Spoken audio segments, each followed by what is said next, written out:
whoever gets elected to this position has got to take a real hard, serious look at making some changes in the way we do business, because we cannot do business anymore the same way we did before. I did this in Colusa when I was on the bench. A lot of times, small claims litigants can't put their case on because they have to miss work to do it, and have those litigants in small claims court who submit a declaration that says, look, I'm employed, and I'm employed at a certain place, and I work these hours, and it's impossible for me to attend small claims court without missing work. If they do that, and you're satisfied, the judge is satisfied that this is the type of case that should be set for a night court proceeding, then you can do that. And the litigants, then it's fair. But it's not fair if they have to leave their job for a day.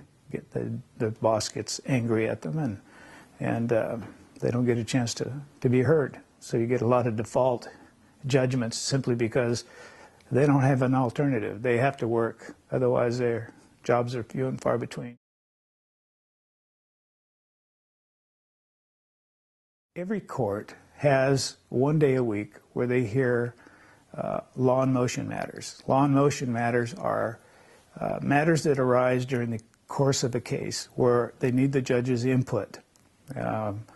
For example, a plaintiff may file a lawsuit. A defendant may object to the lawsuit in many different ways.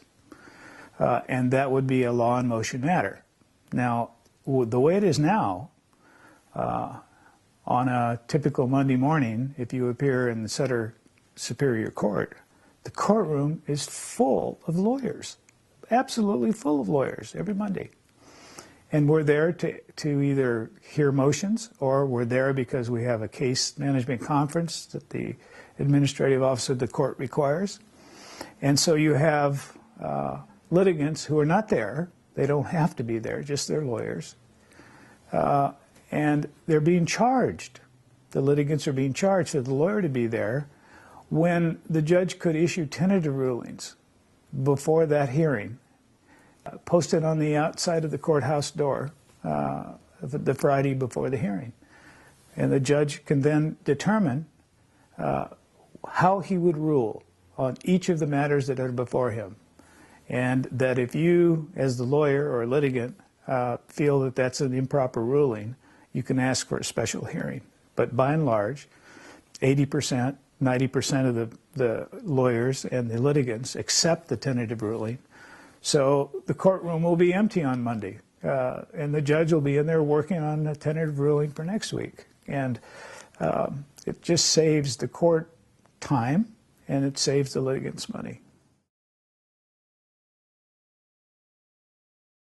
Alternative dispute resolution, ADR for short, is gaining a lot of momentum in the state of California and elsewhere, simply because courts don't have the money to try all these cases. And the courtrooms are getting clogged. We're not that bad in Sutter County, but we have a lot of cases. We only have 5 judges, and we have to do more with less. And I have a pretty good idea how to do that.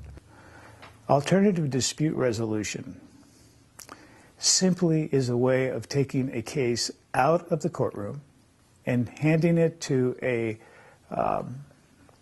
professional mediator, a lawyer who has been trained in mediation, to try to get the parties to compromise.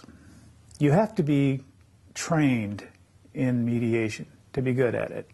It's kind of like being a judge, and that's kind of what you are, except that you don't have any control over the outcome of the proceeding. You just have to try to convince the litigants by how you evaluate the case that your assessment of the case is the right one.